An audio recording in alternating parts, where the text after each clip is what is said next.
DeepSeek still was trained on Nvidia chips. So the problem there is that there have been export controls on Nvidia chips. And so they've obviously been circumvented. If the rumors are sort of believed to be true of, somewhere between 50 to 200,000 Nvidia GPUs have been used in the training of this model, how did they get them?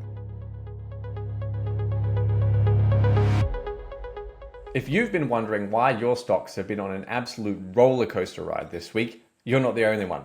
Once again, it's all about artificial intelligence, but this time with a really weird twist. The short version is that the release of a new Chinese AI app triggered a $2 trillion meltdown on the US stock market, and it also called into question an anticipated $2 trillion in planned AI capital expenditure from some of America's biggest companies. These two $2 trillion stories have been the biggest investment themes of the past 2 years. The big question now is whether AI was just another bubble and whether this DeepSeek story has been enough to pop it. I'm joined today by Sam Volkering, our AI expert at Southbank Investment Research. Sam, welcome back. Hi, Nick. Good to be here again. So let's start with the obvious here. What is DeepSeek? Well, you summed it up pretty nicely. It's an AI app, an AI model that was released by a company called DeepSeek, which is Chinese, and crashed the stock market. It's China's version of OpenAI's ChatGPT. Even on the DeepSeek website, you go to the DeepSeek website, and it basically says we are the competition to OpenAI's ChatGPT. So they're pretty clear about who and what they're targeting here, and it's just another really good AI with a twist.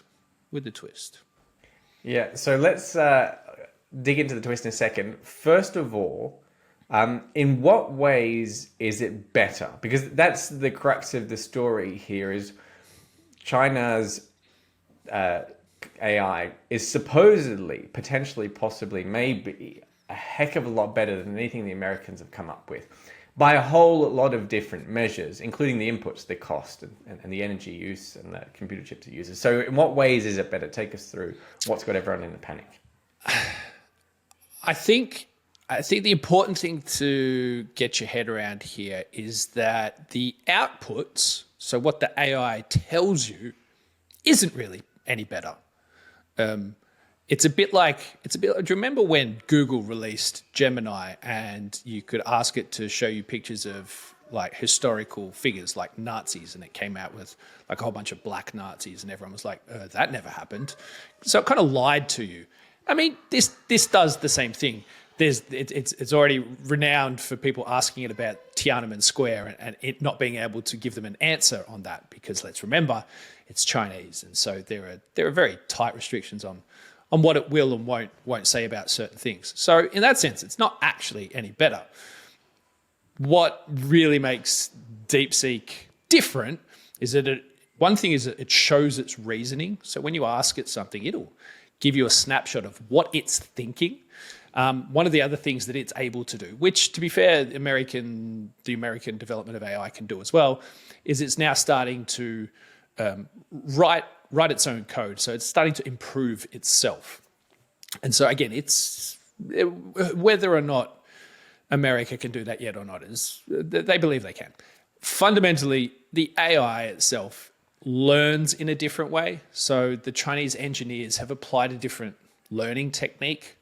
Again, I don't want to overcomplicate it for people watching, but the base case is that it learns in a different way, and that ability to learn in a more efficient way means that it requires less compute power. So it doesn't need as many GPUs as the Americans have used to build their AI models.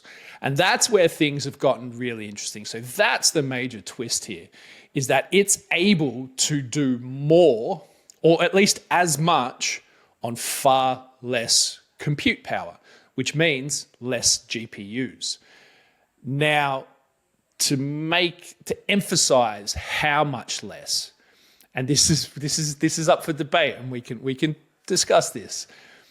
The CEO of DeepSeek has said that they trained their AI model, and he's posted this online. It cost them $5.5 million. That's quite a stark contrast to the Americans, who have been spending tens of billions of dollars. I think I calculated it the other night at like 1/15,000th of the cost of what America has roughly been spending to build their AI models. Now, let me ask you a question, Nick. When was the last time anything out of China told us the truth?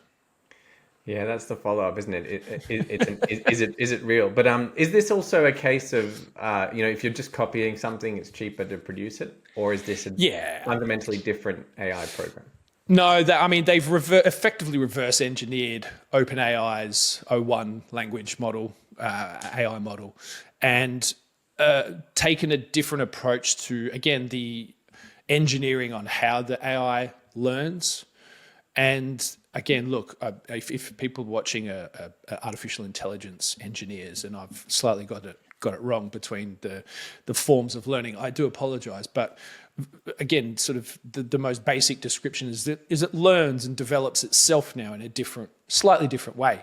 Good thing is that, well, at least we think the good thing is, to start with, is that it's open source. So anyone can pick up and run with this, meaning that, Meta or OpenAI or Google or Amazon can effectively take what we know now about DeepSeek and apply it to their own AI systems.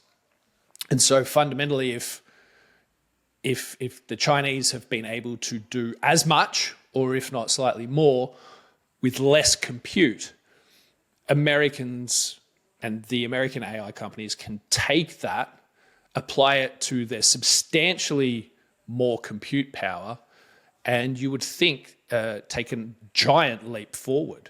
So I think there's actually while it tanked the AI stocks and effectively the entire stock market, there's actually a really good story that comes out of this. Hold on. You're jumping ahead way too fast for me here. When you say it can do almost the same quality of output on a significantly less compute, the real story there is the other inputs, right? It's, well, how many data centers do we really need then? How much electricity do we really need then? That's the part that really underline the broader stock market shock. Because the theory is that if AI functionally doesn't need as much GPU, it doesn't need as many data centers, it doesn't need as much electricity and energy to function in the same way, then all of this investment that the likes of Google and Meta and all these different AI companies, we don't need all of that investment anywhere near as much, I should say, in order to get the same AI output. Why did that stink the stock market, right? Why didn't we go to the what you're getting to at the end of your comment, that all this is actually good news? What you said is exactly why the market tanked, and it's exactly why the market has it wrong, is because you need all of this infrastructure. Like, what this does is this smashes AI at us faster. So the investment into data centers and infrastructure for all of this, all the AI infrastructure, that's needed. Like, I'm not sure that the market, and I'm not sure that people really comprehend just how ravenous AI is for compute power. We do not have anywhere near enough right now, and we won't have anywhere near enough in the next 2 to 3 years at least. These AI data centers that Microsoft are building, Meta, Elon and his companies, that's needed. That probably won't be enough. So the idea that all of this investment is for nothing, which is why the market tanked in the short term, is so misguided. The demand for memory, the demand for server infrastructure, the demand for the chips, the demand for the energy, the demand for all the ancillary infrastructure, every single part of that is absolutely necessary, and there's a huge requirement for that still. But the market and analysts on Wall Street are reactionary berries, and they see something like this and immediately think the worst. And that's why what we saw in the market, that was a massive overreaction. And as I said, the ravenous demand for compute for AI is not going away at all. So, it was a crazy anomaly, huge buying opportunity in my book. Yeah, I'd agree with that. Although there is a question about whether it's popped a bubble here, but the constructive way to think about what's happened here and how the market's gotten this wrong is known as Jevons Paradox. So if we ask the question to our viewers, if cars suddenly became significantly more fuel efficient, they used a lot less petrol per kilometer, would oil demand in the world overall increase or decrease? And the initial reaction is always to say, well, if cars are more efficient, then we'd use less oil because it requires less oil to go as far as people want to go. And Jevons Paradox points out that actually, because cars are so much more fuel efficient, they'll become cheaper to use and therefore will drive them more. And this increase of driving actually outweighs the fuel efficiency, and you end up using more oil rather than less as a result of efficiency improvements. So if we apply this to AI and DeepSeek, the idea is that actually this new way of using AI to generate the language output of large language models is actually going to increase the amount of places we use AI so much that the overall demand for computer chips, for data centers, and for the energy to feed those data centers, and a lot of other infrastructure as well, is actually going to increase in total rather than decrease. And there was a little hint that some people actually understood this, because there was one company whose share price did not fall during this epic market rout. Sam, which one was it?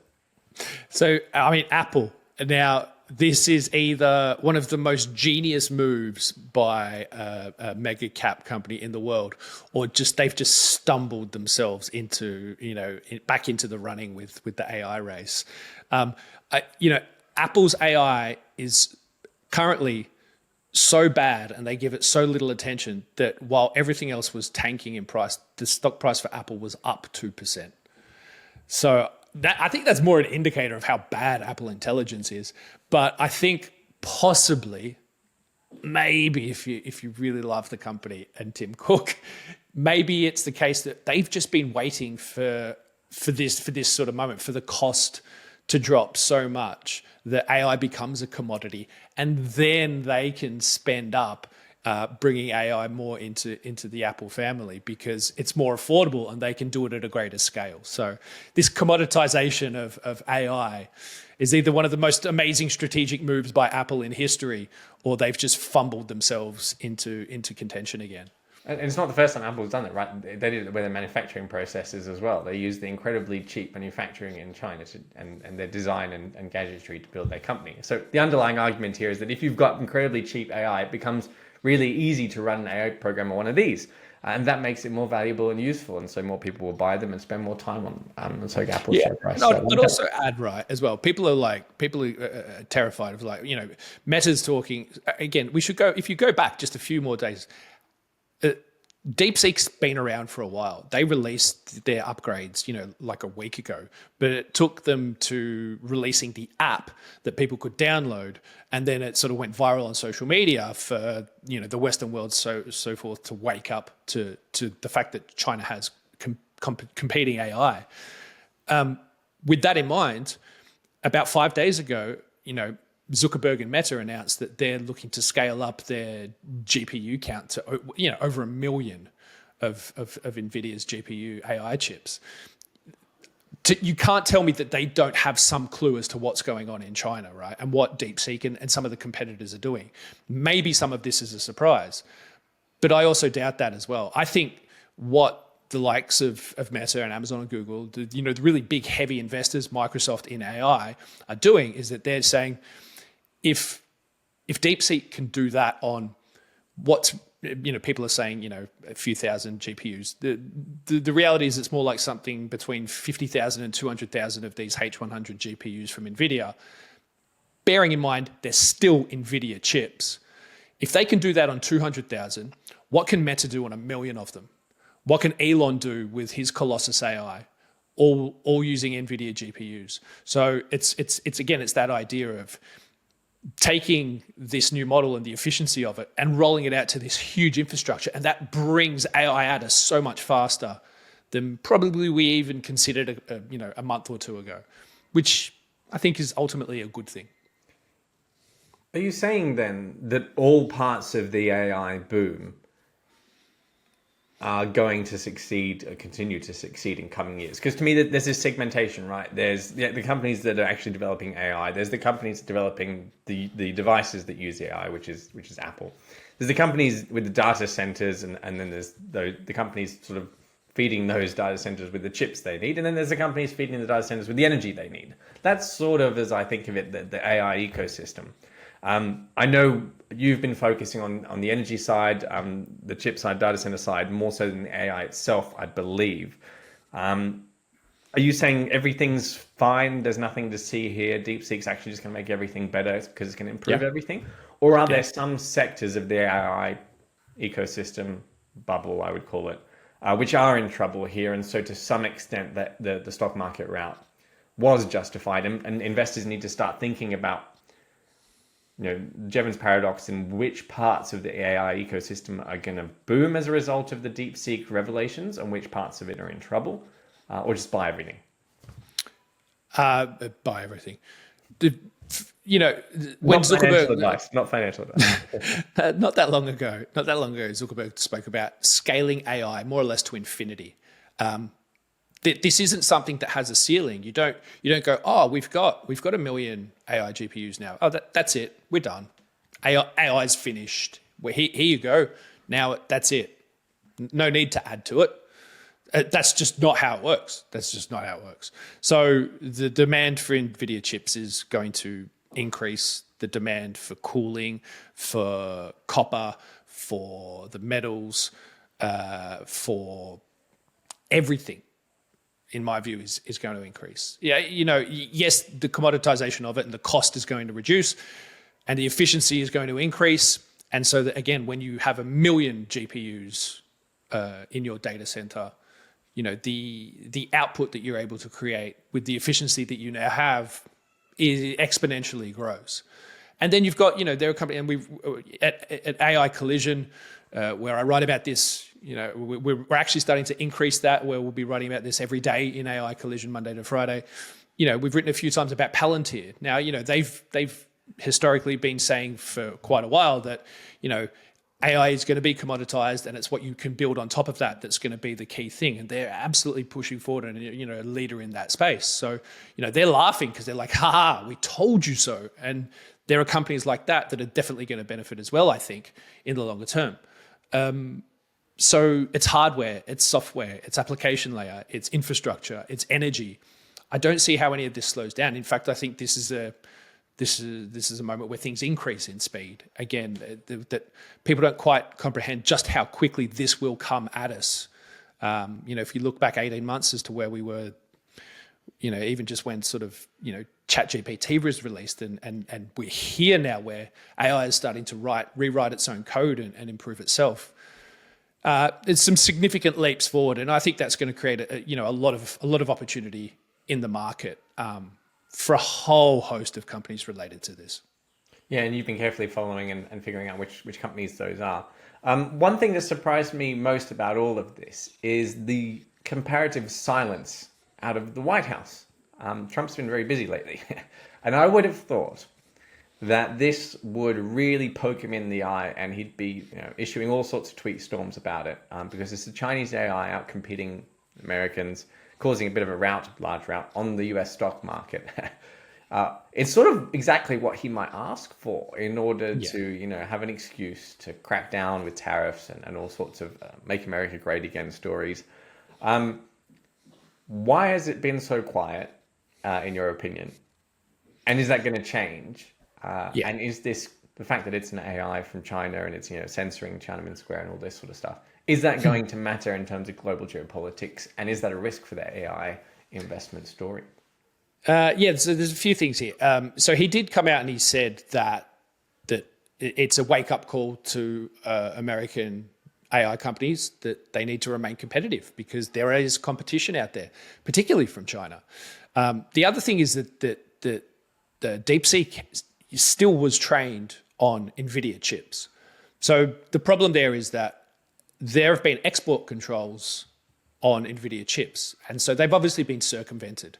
And again, if the rumors are sort of believed to be true, of somewhere between 50 to 200,000 Nvidia GPUs have been used in the training of this model, how did they get them? And I don't think they really know just yet. And I think Nvidia and the US State Department are probably going to be looking pretty closely at how that happened and what that is going to do. That's going to tighten up a lot. So I think you can expect to see a lot tighter export controls on AI chips out of the US. And this is where sort of the tariffs and the knock-on effect. And he's talking about tariffs on Taiwan and Taiwan Semiconductor, and all these sorts of things now, trying to onshore that production of these chips into America so that they can have tighter export controls on where these things go. So they're not just falling off the production line out of Taiwan and finding their way into China. They have to be made in America. And then if they're falling off the production line there, it's a lot harder for them to get to China than it is to get there from Taiwan. Point being to all this is I just don't think they quite know yet exactly how this all happened. And if you think that DeepSeek, is just going to have unfettered access to all this, wonderful GPU, hardware in the future, I would think again. I think they've sort of run their race here, and this has again been a wake-up call to the US State Department, but also to American AI companies. So he's been quiet because I don't think they have the full picture yet. But once they do, then you bet there'll be a reaction to it. What's the investment angle there? Because there must be, we've got investment angles on the idea of onshoring manufacturing back to the US, and we've got investment angles on the idea of onshoring commodity production back to the US, and similar for all these other industries. If there's a significant crackdown of export of microchips to China, there must be an investment angle to suggest that all of this computer chip manufacturing is now going to be brought back to the US, and these are the companies that disproportionately benefit from it. Yeah, I mean, I don't think it fundamentally changes what we've been saying and what I was saying before is that, at the moment there's still an American dominance with AI. I think the DeepSeek thing, again, Trump kind of summed it up as a wake-up call that, competition does exist and there are engineers and smart people doing different things around the world. But it all fundamentally comes back down to the hardware, to the compute that's required. And whoever has the compute, and whoever can access it, whoever sells the compute, kind of wins.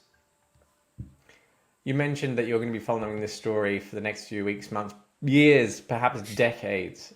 You'll be doing it at AI Collision, your website, your newsletter at Substack. What's the best way for people to follow this story along with you now that we've sparked their interest?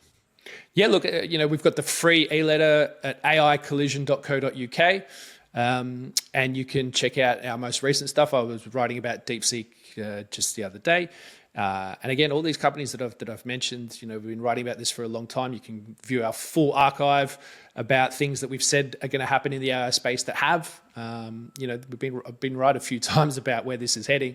And it's to keep up to date with DeepSeek, with China, with America, and all these companies, and the build out of AI around the world. Then head on to aicollision.co.uk. As I said, it's free e-letter. It'll start hitting inboxes 5 days a week pretty soon. Come on down.